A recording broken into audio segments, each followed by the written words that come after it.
오늘은 그거 하나님이 그거 사람들의 한계 내에서도 그거 자신의 뜻으로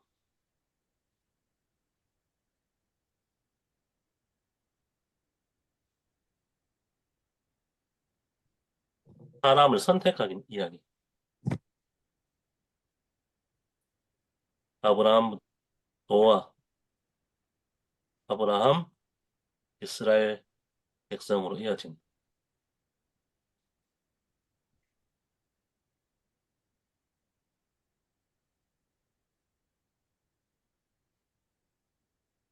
예, 그런 부분들이고 그 하나님의 선택이라는 그런 의미에서 그거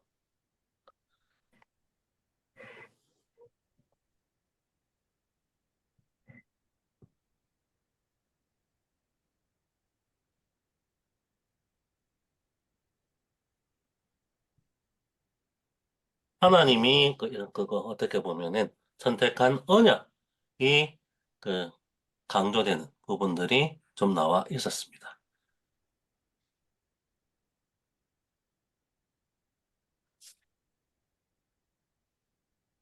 예, 그런 방향에서 이스라엘이 가지고 있는 그 한계 내에서도 그 모세를 통해서 시내산에서 언약을 맺으셨고, 그리고 그런 방향에서 십계명에 나오는 내용들은 각각의 계율을 보면은 부정적이지만 그 근원에는 하나님이 노예에서 자유를 주신 하나님의 긍정적 메시지를 전제로 하고 있다는 부분이 좀 강조가 되고 있었어요.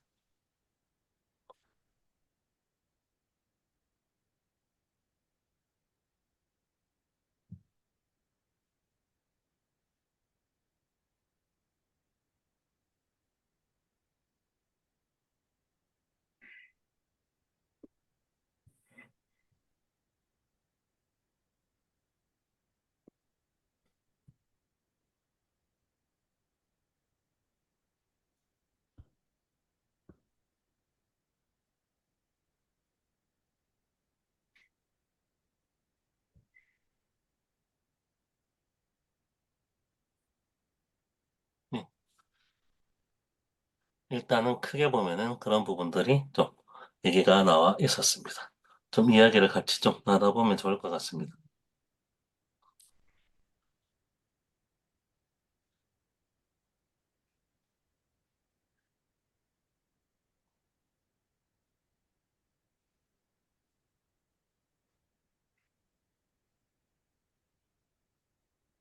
음.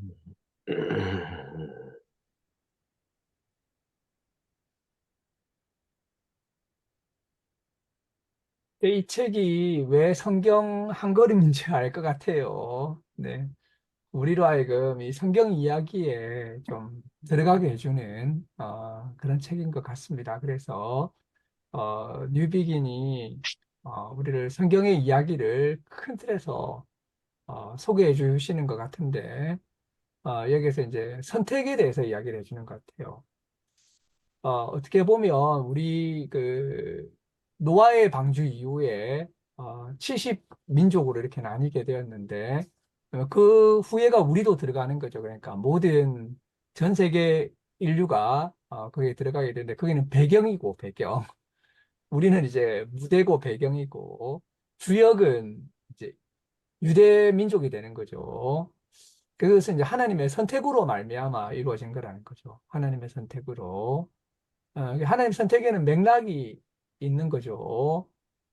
그래서 이제 그 아담과 하와가 범죄하고 그 나 살아남은 이제 인류가 또 계속해서 죄를 범하니까 하나님이 심판을 하려고 했는데 그 중에 하나님이 노아를 선택해 가지고 그러니까 인간의 실패에 의해서 심판이 이루어지는데 하나님 노아를 선택한 거죠. 그리고 이제 노아의 후예들이 또 바벨탑을 지으니까 또 실패하게 되는 거잖아요. 관계가 깨어지고. 그러니까 하나님은 아브라함을 선택하고 또 아브라함의 후예들이 난민과 노예가 돼가지고 괴로워하고 있으니까 또 모세를 보내가지고 또 이렇게 모세와 이스라엘 백성들을 선택하고 이런 식으로 뭔가 실패와 문제가 있을 때 그때 이제 선택을 해가지고 그 선택의 결과가 이제 이스라엘 백성이고 이제 구약의 이야기가 되는 거죠. 그러니까 하나님이 이제 모든 인류하고 특별한 관계를 맺은 것이 아니라 그 중에 하나를 골라가지고 선택을 해서 관계를 맺었다. 특히 이제 언약을 맺은 거죠, 언약.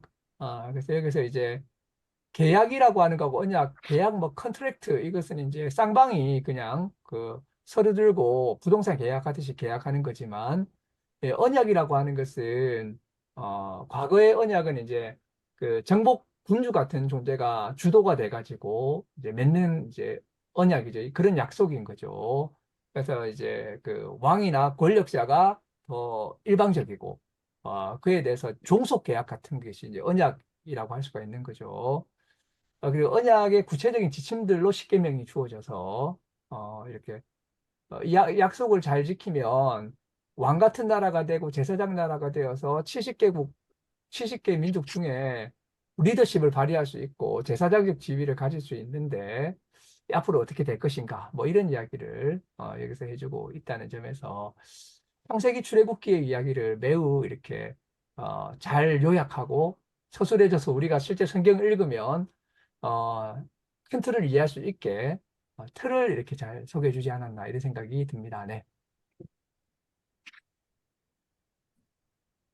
예, 이게 그 성경 이야기는 큰 층에서 보면은 첫 번째 이야기가 창세기 3장까지 나오는 전체 인류사에 대한 배경으로서의 창조와 타락. 그렇지만 그 타락한 인간을 구원하고자 하시는 하나님. 이 부분들이 있었고. 그리고 그게 어떻게 보면은 바벨론 포로시기에 나왔던 창조 이야기와는 전혀 다른 인격을 가지신 하나님이라는 그 측면이 부각이 되었었고, 그 인격을 가지신 하나님이 인간의 실패 속에서 어떤 것들을 선택했는가? 왜 하필이면은 이스라엘 백성이라는 방향으로 전개되는가라고 하는 창세기 출애굽기, 넓게 보면 모세오경 이야기죠. 그 이야기에 대한 그 큰 범위에서의 설명이 민족을 통한 언약을 세우시는 것. 그거는 인간의 실패에 대한 일종의 해답으로서 하나님이 자신의 강한 의지를 가지고 보이시는 것이라는 부분. 그 큰 틀에서 한번 바라보라. 라는 것들을 좀 이야기를 하고 있는 것 같아요. 서론에 보면 이게 교회에서 일종의 어떻게 보면은 강연처럼 했던 것이 책으로 나와 있다라는 부분들이 잠깐 언급이 되어 있는데, 어떻게 보면 강연이라는 것들이 성경을 어떻게 보면 좋은가라는 것에 대해서 아주 큰 틀에서 짧게 짧게 이렇게 설명한 부분들인데, 이게 특별히 모세오경이라는 그 배경을 읽는 방식과 관련을 해서 이야기를 하고 있는 것 같아요. 그러면 이제 성경에 대한 전체 객관적인 내용에 아주 그냥 이제 개론적인 부분만 이렇게 우선 한다는 이 책의 취지라는 거죠, 이게. 그런 것 같습니다. 일종의 음, 스토리 라인을 잡아주는 거죠. 이게 우리가 사실은 창세기 출애굽기까지는 잘 따라가는데 이 스토리 라인이 안 잡히면 성경이 무슨 이야기인지 모를 수 있지 않습니까? 그래서 이제 성경에 이제 스토리 라인과 맥을 짚어주는 책이라는 생각이 좀 듭니다. 네. 이런 이야기구나. 뭐 이렇게 네, 네. 잘 읽으시는 것 같아요. 예. 그래서 우리에게 성경의 라인을 잘 잡아주시는 것 같습니다. 네. 저도 그런 의미에서 되게 더 이해하기가 쉽고, 음, 어떤 몰랐던 부분들, 연결고리 지점을 좀 찾을 수 있는 것 같긴 합니다. 단편적으로 알고 있던 내용들이 좀 있었는데, 그걸 좀 연결해 준다라는 느낌이 좀 들었어요. 앞부분이기는 하지만. 네, 여기 오늘 했던 우리 본문 중에 보면, 이제, 어, 뭐라고 해야 되나, 계약이 아니라 이제 언약이다라고 되어 있고, 동훈쌤 정리해 주신 것도 이제 하나님에 의한 언약, 뭐 이렇게 되어 있거든요. 근데 우리가 이 언약이 일반적인 행동이라는 뜻으로 쓰이지는 않지 않나요? 근데 여기는 일방적 행동, 뭐 이렇게 되어 있어요. 언약은 주 여호와의 일방적 행동. 일단 개혁과 대비되는 의미에서 쓴 것 같아요. 그래서 아까 김대영 네네. 목사님이 얘기하셨을 때 보통 대등한 관계에서 일어나고 있는 것들을 계약으로 말한다면은 이것도 상호 음, 간의 계약이긴 한데 정복한 나라에서 어떻게 보면은 그 정복된 나라에 전해지는 것처럼 주도권이 분명히 음, 있는 계약을 언약이라는 의미로 쓰고 있는데 그 음, 주도권이 하나님에게 있다라는 부분들을 음, 강조하고 있는 것이고 그리고 그렇게 하나님에게 주도권이 있는 이유가 우리가 실제로 이것도 일장에 나왔던 것처럼 그 배경과 관련을 해서 계속 보면은 창세기 이야기가 그거 바벨론 포로 시기에 나왔던 맥락 속에서 그 사륙으로 가득 찬 창조가 아닌 인격적인 하나님의 창조다라는 것들을 이야기하고 있는데 여기에서도 하나님이 모든 주도권을 가지고 우리를 지배하시는 그 통치자로서 언약을 맺으시는데 그 맺는 방식이 제국이 맺는 방식과는 다르게 어떻게 보면은 하나님이 주도권을 가지고 있는데 하나님이 하는 게 더 많은 하나님의 일방적인 선한 의지로 이루어지고 있는 이야기다라는 그 측면에서 좀 얘기가 되고 있는 것 같아요. 예, 그래서 어떻게 보면은 계약과 언약을 비교할 때 일방적 행동이라고 했던 부분들도 그런 의미에서 좀 사용되고 있는 것 음, 그래서 이제 성경을 읽는 하나의 핵심이 이 언약이란 말이 있거든요. 이 언약 영어로는 커버넌트입니다. 커버넌트. 그래서 성경의 하나님은 언약을 맺는 하나님이고 언약의 하나님이라는 거예요. 아담부터 언약을 맺었는데 아담 언약을 어기고 그래 이제 노아 이후에 언약을 맺었는데 또 바벨탑 지어버리고 아브라함 언약이 있었고 이제 모세 언약이 있었고 그래서 이제 언약이 구약 성경의 핵심이라는 거죠. 그러니까 어느 단면을 잘라도 언약이 있고 그러면 이제 십계명은 뭐냐? 언약에 머무르는 언약 관계를 잘 유지하는 행동이 바로 십계명이라는 거죠. 그러니까 언약이 어떻게 보면 더 근본적이고 그러니까 하나님과 하나님의 백성으로 들어가는 입구는 언약인 거예요. 언약을 맺게 되면 언약 관계를 맺게 되면 이제 하나님의 백성으로 들어가게 되는 거고 그 백성으로 언약을 계속 유지하고 체결하는 관계를 가져가는 것은 뭐냐면 바로 계명을 지키는 거죠. 언약의 조항 같은 것들인 거죠. 근데 문제는 이제 이 기록을 보게 되면 계속 언약을 인간체에서 깨뜨린다는 거예요. 약속 위반을 계속 하는 거죠. 그러면 어떤 이제 약속 상대자가 이렇게 위반하는 사람을 계속 참고 또 계약 갱신하고 또 계약 갱신하고 이렇게 해가지고 끝까지 참아주냐는 거죠.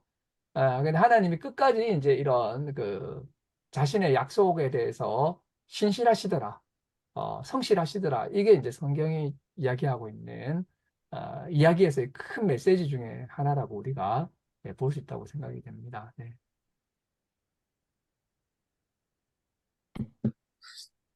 이건 뭐 여번의 이야기인데, 지금 이스라엘에서는 유대교와 그리스도교의 관계가 뭐 사이가 지금 어떤가요? 지금 현지 이스라엘 정, 내용에서는 혹시 아시는 게 있는지? 이스라엘의 종교의 거의 대부분은 유대교고 그 안에서도 이슬람교하고 기독교도 낮은 퍼센트지만 있는 걸로 알고 있거든요. 뭐 무신론자도 있고, 예. 그래서 이제 하지만 거의 대부분은 유대교인데 이 유대교는 보통 이제 랍비 유대교의 후예들입니다. 그러니까 랍비 유대교. 그래서 이제 그 AD 70년에 성전이 파괴되기 전까지는 여러 유형의 유대교가 있었거든요. 바리새파, 사두개파, 에세네파 뭐 이런 게 있었는데 그때 멸망되고 나서는 바리새파 중에서도 이렇게 이제 랍비 전통의 유대교가 만들어져 가지고 거기에 이제 그 바리새의 구전율법 같은 게 전승돼 가지고 탈무드 이제 미시나라는 게 만들어지고 탈무드가 만들어져서 그런 식의 랍비 유대교가 계속 이어져서 이제 그 안에 뭐 현대화된 것도 있고 전통적인 것도 있고 이렇게 해서 유럽에 있다가 이제 결국에는 지금 이스라엘에 이제 이런 랍비 유대교 위주로 이렇게 있는 거죠. 그러니까. 네. 지금 기독교는 소수. 예. 기독교에 대한 부분과 부딪히지는 않는가요? 이스라엘 내에서는? 그 유대교는 그 예수님을 메시아로 생각 안 하지 않습니까? 예, 그래서 이제 그러니까. 그 극소수로 예수님을 메시아라고 고백하는 분들을 메시아닉 주라고 부르거든요. 그런 사람 아주 소수로 있고 나머지들은 여전히 메시아를 기다리죠. 그래서 이제 뭐 그 축제 모임 같은 데 있으면 빈 의자 놔둬놓잖아요. 여기가 이제 앞으로 메시아가 앉아서 우리가 하고 같이 밥 먹을 자리다 이래가지고 메시아 자리 하나 만들어 놓고 밥 먹으면서 이제 나중에 우리가 메시아가 올 거다. 뭐 여전히 이제 그들은 이제 메시아를 기다리고 있죠. 네. 어, 그런 이제 상황인 것이죠. 네.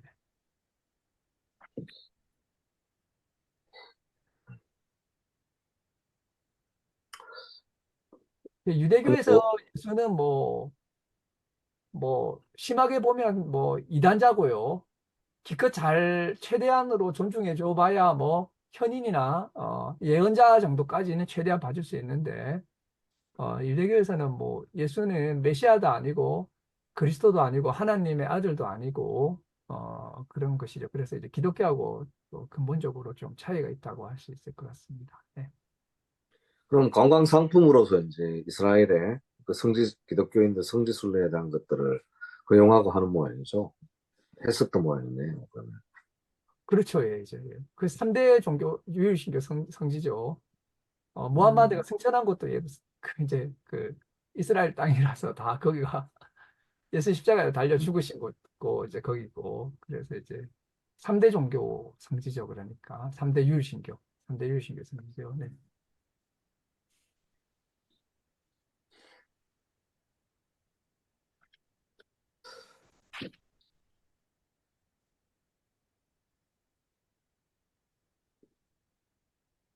이 언약을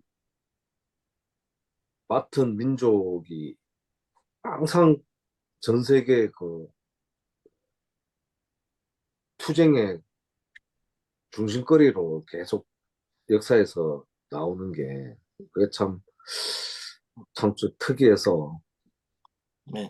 이게 크게 배치되는 게 사실 그런 것 같은데, 하나님, 이 레슬리 뉴비긴의 이야기에 따르면, 언약이라는 거는 인간과 인간의 대등한 계약이 아니라 하나님이 주도하신 것이기 때문에 이스라엘 민족이 잘나서 그렇다라기보다는 인간의 한계를 어떻게든 극복하기 위한 차원에서 이스라엘의 그 잘남과 못남과 무관하게 하나님이 선택하신 것이죠.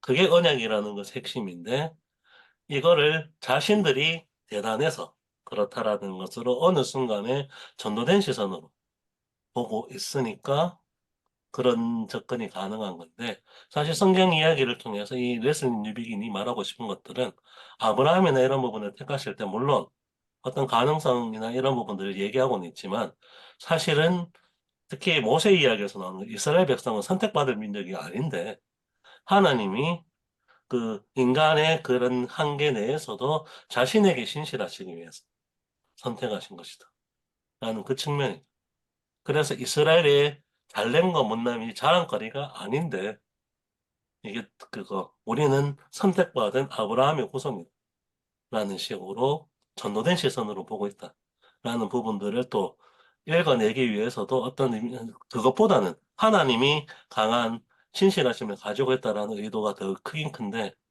예, 그런 부분들도 읽어낼 수 있을 것 같아요. 그렇기 때문에 전 세계 지금까지 있는 민족들이 유대인들을 싫어하는 거 아닐까요? 2차 대전에서도 그렇게 몰살당하고 하는 그 내용 자체들도 네, 그런 게 너무 좀, 네. 음, 이제 이 지금도 싫어하는 선민의식이라는 사람 거잖아요. 네, 네, 지금도 싫어하는 민족들이 많지 않습니까? 네, 네. 유대인들에 대해서. 음.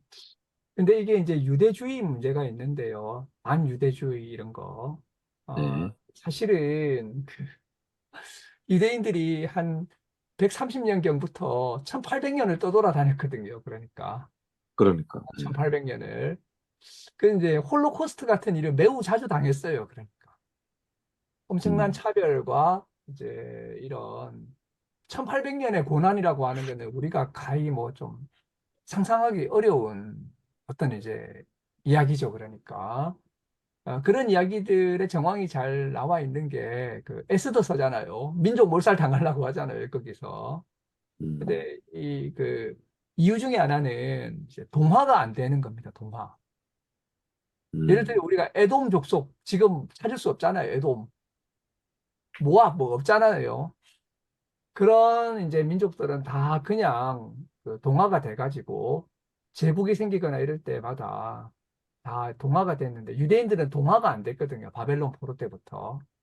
자기 문화를 계속 키워가고 있으니까 우리 국가 안에 동화가 안 되고 자신만의 어떤 시스템으로 작동하는 녀석들이 계속 있다는 것이 계속해서 이제 유대인들이 들어온 국가에서는 문제거리가 되는 거예요. 그러니까 그게 이제 심해지게 되면 이제 그 말살시켜버리는 방식으로 계속 반복적으로 작동을 했던 거죠. 그러니까 이게 이제 그 기간이 1800년입니다. 1800년. 그래서 이제 이 유대인들의 이 고난이라고 하는 것도 매우 그 큰 거고. 근데 이제 문제는 이제 유대인들이 팔레스타인 자리를 잡을 때 또 막 테러를 하고 막 또 많은 문제를 일으켰어요, 지금. 멀쩡하게 사는 사람 1800년에 돌아와가지고 우리 음, 땅이니까 너희 나가라 이렇게 해서 이제 다 나가게 만들어 버리니까 또 이제 팔레스타인 사람들 입장에서는 정말 악마죠. 그러니까 우리 땅이다 음, 이랬는데 근거가 뭐냐니까 성경 가지고 와서 이렇게 우리 땅이라고 하는 거잖아요. 우리 옛날에 약속의 땅이니까. 그러니까 이제 누가 1800년 만에 와가지고 우리 땅이라고 하는데 그 땅 내놓을 사람 누가 있겠습니까? 그러니까 이런 것들이 이제 지금 유대인들과 관련된 문제들 중에 큰 문제고 그렇게 이제 이 팔레스타인이 유대인들이 땅을 내주게 된 데는 성경이 큰 작동을 했다는 거죠. 서양인들이 구약 성경을 읽으니까 그 땅은 유대인들이 땅 아니냐 이렇게 다 생각을 하고 그런 식의 어떤 이제 어, 사상의 작동이 결국에는 이제 그 땅을 차지하게 하는 데까지 영향을 미쳤다. 뭐 이런 이제 우리들을 이야기를 뭐 해볼 수 있죠. 지정학적 배경이라든지 그런 차원에서도 사실 어떻게 보면 팔레스타인 지역을 차지했던 게 영국이었는데, 영국이 세계대전 중에 어떻게 보면은, 그, 자기의 도움을 받기 위해서 이스라엘 민족하고 약속했던 것들이 있었거든요.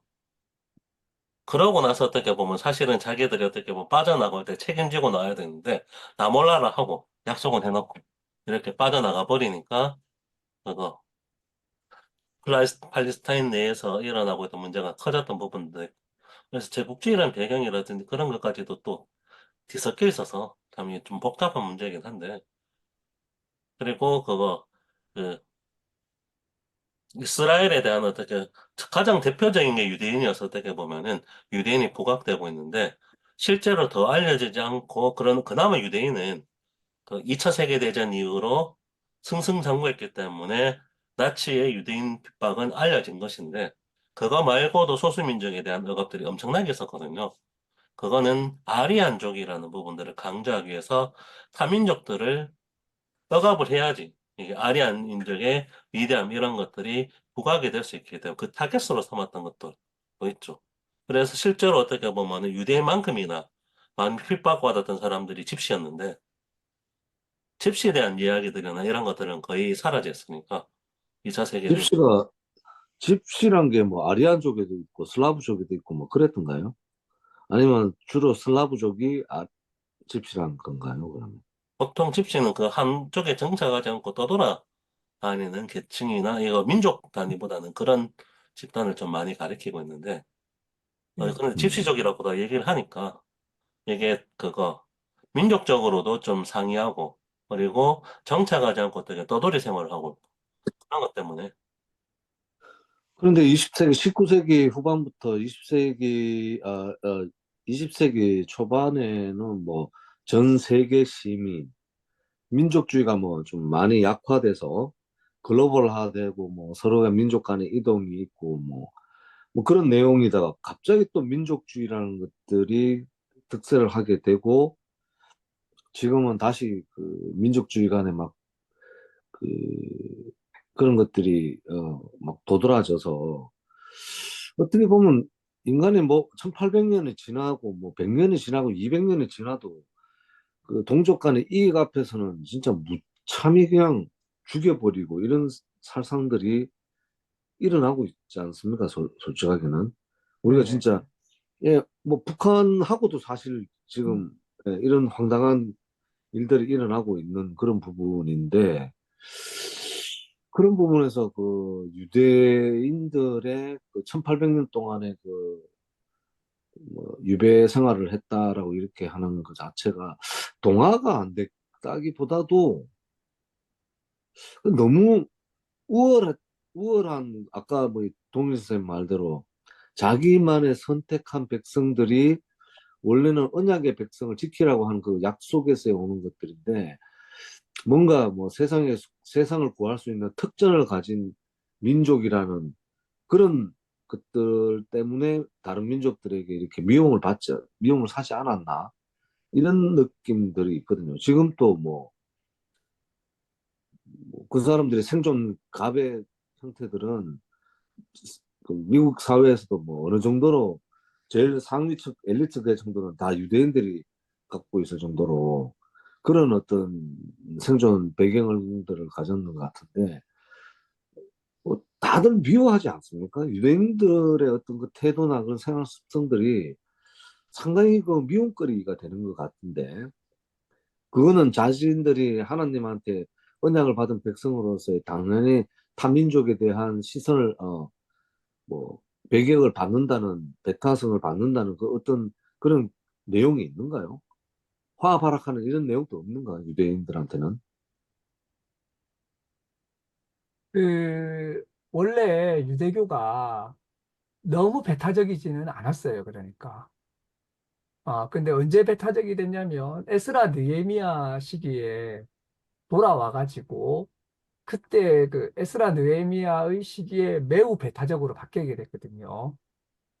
그러면서 이제 민족 경계가 매우 분명해지게 되고, 근데 사실 그것은 민족 생존을 위한 하나의 이제 조치였던 거죠.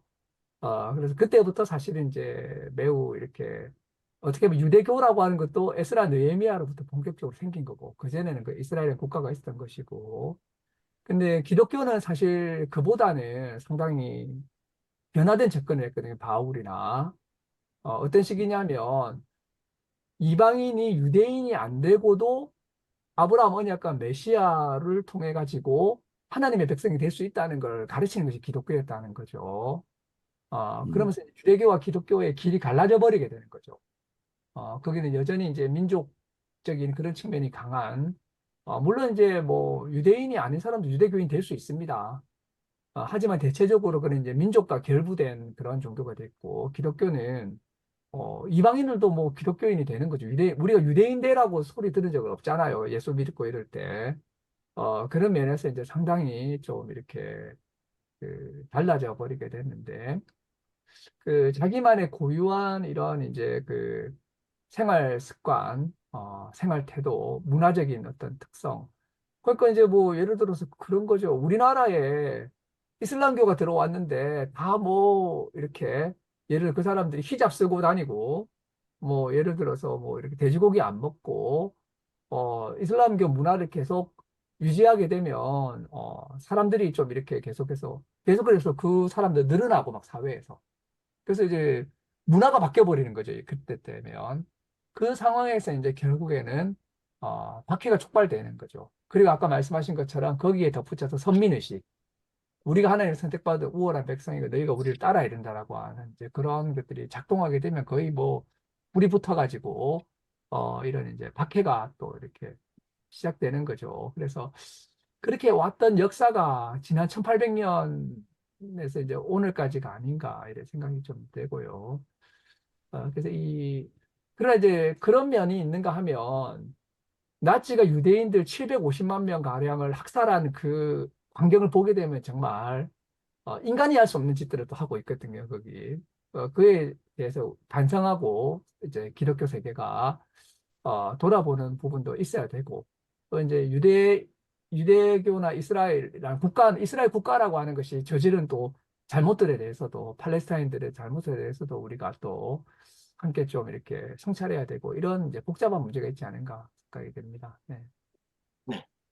이제 한 10분 정도 시간이 조금 남아 있는데 잠깐 쉬셨다가 아, 들어오는 게 그러죠. 네. 좋을 것 같습니다. 그래서 일단은 그거 여기서 마무리를 하고 그 네네. 11시 다시 그거 켜도록 하겠습니다. 잠깐 쉬셨다가 들어오시면 될 것 같습니다. 뭐 화장실을 가셨다 하시던가 뭐 이런 식으로. 예. 그러죠. 네, 그러면. 네. 그러면 알겠습니다. 일단은